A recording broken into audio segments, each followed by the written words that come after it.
"I've been here for 7 years for something I didn't do." These words, spoken by a forgotten prisoner named Emmanuel, changed the course of Burkina Faso's justice system forever. When President Ibrahim Traore heard them during an impromptu prison visit, he canceled all his meetings for the day. What happened next exposed a web of corruption involving wealthy businessmen, corrupt judges, and a justice system designed to abandon the poor. The president's driver was shocked when, instead of heading to scheduled meetings, they drove straight to the Ministry of Justice, where Traore would demand answers that nobody was prepared to give. No one was ready for President Ibrahim Traore when he arrived at Ouagadougou Central Correctional Facility that Monday morning. At first, the entrance guards didn't even identify him. He was wearing a plain brown shirt and pants, just like any other citizen, rather than his formal uniform or presidential garb. There was no security detail around him. No cameras tracked his movements. There were no announcements from the press secretary. The Burkina Faso president merely approached the jail gate by himself and requested admission. The front station guards exchanged bewildered glances. The man was asked to repeat himself by one of them. Panic swept across their features as Traore repeated his name and place. While the other guards stammered through hurried salutes and apologies, one guard hurried to call Warden Monsieur Pascal. Standing calmly, President Traore observed the chaos with an expressionless face. In a matter of minutes, Warden Pascal emerged, panting and rearranging his clothing. He started expressing his sincere regret for the lack of planning, proposing to set up a proper tour complete with refreshments and recommending that they clear some spots for the president's inspection. With a raised hand, Traore interrupted him. "I want to see your facility exactly as it operates on a normal day," he added with determination. "No preparations, no special arrangements. Show me the prison as it truly is." The warden nodded and led the way inside, but his countenance lowered somewhat. Prison staff scurried around them, whispering urgently to one another as they passed through the main processing area. Some attempted to subtly point them in the direction of the more modern, better-maintained prison areas. Ignoring these hints, Traore gestured toward a narrow hallway that led to the cells for the common populace. He said, "Let's start there," and began to move in that way. 3 or occasionally 4 prisoners shared cell blocks that were meant for 2, resulting in overcrowding. The stench of dirty bodies and inadequate ventilation permeated the air.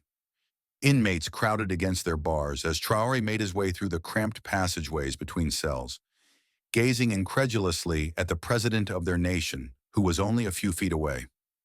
At random cells, Traore made direct inquiries of the prisoners about their living circumstances, the food they were given, their access to health care, and, above all, their cases and length of incarceration. With trepidation, prison authorities trailed after, occasionally attempting to interrupt inmates' comments or push the president onward. Traore insisted on hearing the captives' full responses and hushed them each time. Many of the prisoners had not seen their relatives in years. A few had been anticipating trial dates that never materialized. Others talked about getting punishments typically designated for major crimes after being detained for minor transgressions. President Traore listened carefully during these discussions, taking brief notes on a tiny pad he carried with him. As Traore persisted on seeing places outside of the usual tour path, the warden became noticeably more uneasy. Pascal tried to explain that the isolation cells were undergoing renovations and were not yet appropriate for visitors when the president asked to see them. Traore only stared at him until the warden unwillingly led the way to the farthest corner of the prison, along a dim hallway. The isolation cells were small, concrete chambers with ventilation provided solely by tiny openings near the roof. Most had only a pail in the corner and a thin mat on the floor. Traore looked through the tiny surveillance windows as they went by each door. He paused at a cell about halfway down the hallway and took a deep look inside.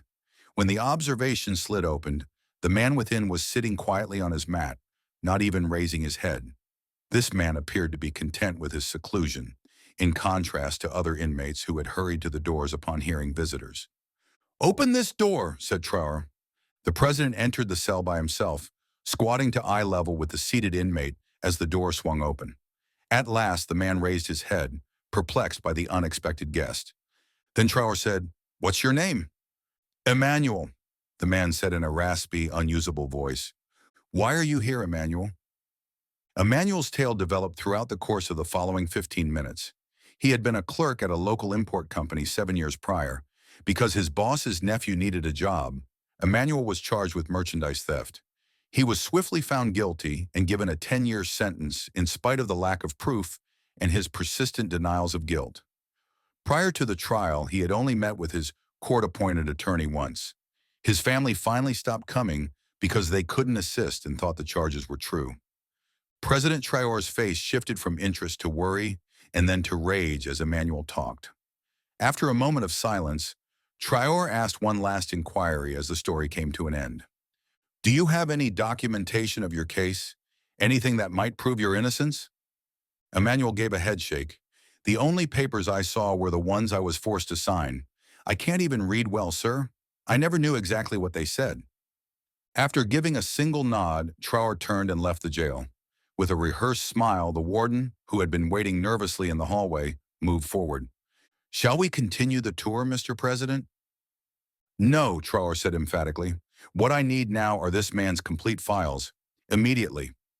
When President Traore insisted on seeing Emmanuel's case file, Warden Pascal squirmed uneasily. He hoped the president would accept this bureaucratic reality and move on. "Sir, these documents are kept at the Ministry of Justice.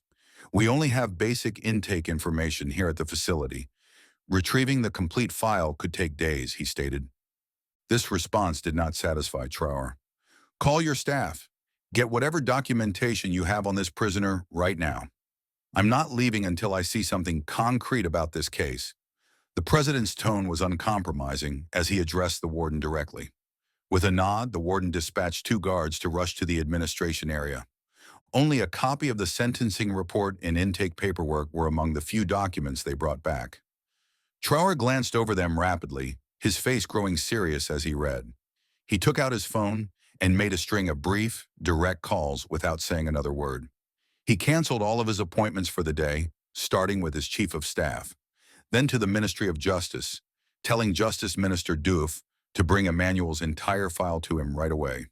Lastly, a plea for the Chief Justice's attendance as well. Traore's small automobile arrived outside the tall Ministry of Justice building half an hour later. The president himself, without a formal motorcade or security team to guide him, was only concerned with learning the truth about a guy that everyone else had forgotten.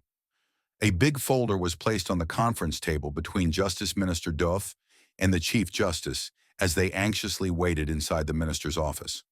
The narrative became evident when Traore went through Emmanuel's case file, page by page. Less than 3 hours had passed during his trial. A statement purportedly written by Emmanuel admitting to stealing expensive goods valued at thousands of dollars was the only piece of proof offered.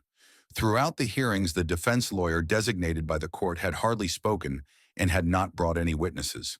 Even though Emmanuel had no past criminal history, the judge, Karim Diallo, had imposed the maximum term. Traore looked up from the papers and remarked, "This makes no sense. A first-time offender given the maximum sentence for a nonviolent crime with only a signed confession as evidence? Who was the accuser?" Minister Diouf looked at another document. A businessman named Laurent Guerra. He owned the import company where Emmanuel worked. The Chief Justice's chair moved. "Sir, if I may, Judge Diallo is no longer on the bench.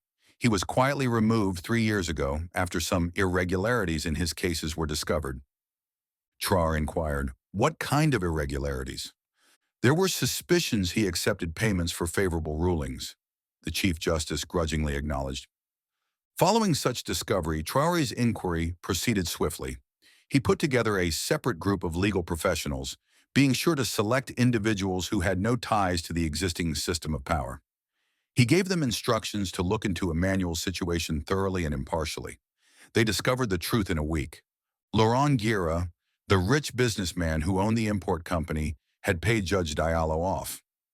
Guerra wanted to give his nephew a job, but he couldn't legally fire Emmanuel because he had a perfect work record. The plan was to accuse Emmanuel of stealing, put him in jail, and then replace him with the nephew. Emmanuel never had a chance since Guerra's wealth gave him clout with the judge. When the detectives looked more closely, they saw a trend. In dozens of instances that Judge Diallo had heard, wealthy defendants had received exceptionally harsh punishments, while impoverished defendants had received curiously favorable verdicts. In a system where justice was essentially for sale, Emmanuel was just one victim among many. Other judges in courts throughout Burkina Faso were included in the independent team's examination. They found 27 additional examples that were almost exactly like Emmanuel's. Individuals who had been imprisoned for years based on little evidence, coerced confessions, and insufficient legal counsel. In nearly all of the cases, a poor citizen had somehow irritated a wealthy or politically connected person. An investigator gave President Traore the following summary of their findings. The pattern is clear, sir. If you have money in Burkina Faso, you can buy your way out of almost any legal trouble. If you're poor, you can be thrown in prison on the flimsiest evidence, and no one will ever question it. The corruption wasn't limited to the courts. Inmates who were unable to pay bribes frequently had their documentation lost by prison officials. Cases that could have resulted in the release of falsely condemned individuals were constantly postponed. Black holes in the bureaucracy swallowed up appeals. The system as a whole was created to favor those who had money while disregarding those who did not. After examining all the information, President Traore convened an urgent conference with his cabinet, telling them, "This isn't just about Emmanuel. This is about a fundamental breakdown of justice in our country. How many more innocent people are sitting in our prisons right now because they were poor or because they angered someone with influence? This ends now." The inquiry revealed what many Burkinabe had believed, but few had been able to confirm. The legal system served as a weapon for the wealthy and powerful instead of defending the rights of all residents. A scandal that would rock Burkina Faso's whole legal system was revealed by what began as an unexpected visit by one president to a prison. President Traore returned to Ouagadougou prison the morning following the conclusion of his probe. He wasn't by himself this time. He was followed through the main gates by a small team of reporters and cameramen who used their equipment to record every moment. As Traore moved purposefully through the prison, administrators rushed to make room for the unexpected media presence. He didn't pause to talk to the guards or the warden. He didn't stop to perform niceties. He went straight to the small cell where they had first met, on the isolation wing, where Emmanuel was sitting. When his cell door opened, Emmanuel looked up, his face displaying obvious bewilderment. As President Traore entered the little room, the light from the cameras suddenly filled the room. Uncertain of what was going on, Emmanuel blinked at the brightness. Emmanuel paused, then slowly accepted Traore's hand as he held it out. Traore declared, "Emmanuel, my investigation has confirmed what you told me, while cameras captured every word he spoke. You are being released today. You have spent 7 years in prison for a crime you did not commit." Emmanuel's gaze shifted from Traore to the president and then back to the cameras. He believed he was having a dream. It felt unreal because he had dreamed of liberation so many times in those 7 years. Emmanuel's legs shook as Traore pulled him up and led him to the door. It had been months since he had taken more than a few steps in any direction. Everything was caught on camera as Emmanuel left the prison for the first time. The president was striding next to him, dwarfing his slender form as he squinted in the intense glare. The following morning, the pictures were featured on the front pages throughout Burkina Faso. As their president personally walked a guy who had been unfairly imprisoned to freedom, citizens who had been accustomed to institutional failures and political corruption stared in disbelief. The presidential guest house was where Emmanuel spent his first night of freedom. He was in a cozy bed with fresh sheets after 7 years of sleeping on a flimsy mat in a concrete cell. His prison uniform was replaced with fresh clothing. He was evaluated by a physician who recommended therapy for malnourishment and other ailments that had arisen while he was in prison. Emmanuel took a warm water bath and ate healthy foods for the first time in years. President Traore welcomed Emmanuel to the presidential palace 3 days after he had recovered sufficiently. Their encounter was neither a symbolic gesture nor a quick picture op. When clearing his afternoon schedule, Traore listened to Emmanuel talk about his life prior to his incarceration, including his job as a clerk, his aspirations for the future, and his family's abandonment when he was classified as a criminal. Emmanuel spent hours discussing the nightmare that ensued after his false accusation, including the hurried trial, the coerced confession, and the years of maltreatment he endured while incarcerated. Traore kept notes while posing queries and attempting to comprehend the complete scope of the injustice. Emmanuel stood next to President Traore during a press conference the following day. As Traore spoke to the country, the room was packed with government officials and media representatives. "Meet Emmanuel," proclaimed Traore. The president acknowledged the system's failure and formally apologized on behalf of the government for the injustice Emmanuel had endured, saying, "He is not a criminal, he is a survivor." Then Traore made an unexpected announcement. A new Justice Review task force would be headed by Emmanuel, who would have the power to find more people who had been unfairly imprisoned. There was a stir of amazement in the room. It was unprecedented for a formerly incarcerated person to be granted authority within the legal system. Emmanuel embraced his new position with a resolve that came from his personal hardship. He visited prisons all around Burkina Faso, where he sat down with prisoners and heard their experiences. He had a unique perspective because of his history. In cases like his own, he identified trends like as hurried trials, coerced confessions, and insufficient legal counsel. He was aware of which details suggested possible unfairness and which questions to pose. Results from the task force's efforts came fast.